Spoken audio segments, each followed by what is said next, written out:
আসসালামু আলাইকুম রহমতুল্লাহ।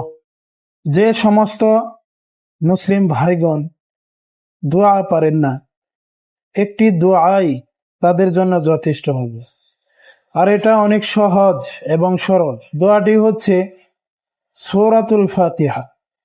সূরাতুল ফাতিহাটা কেরাতের নিয়তে না পড়ে দোয়ার নিয়ত করে পড়বেন, তাহলে এটা দোয়া হয়ে যাবে।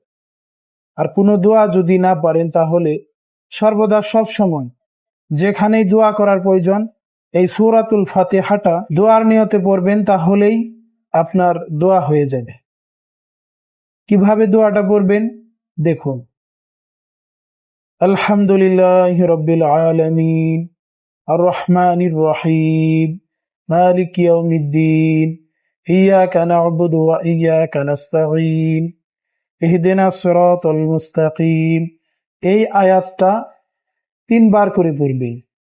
اهدنا الصراط المستقيم، اهدنا الصراط المستقيم، صراط الذين أنعمت عليهم غير المغضوب عليهم ولا الضالين آمين। ভিডিওটি ভালো লাগলে শেয়ার করে দিন। আসসালামু আলাইকুম ওয়া রাহমাতুল্লাহ।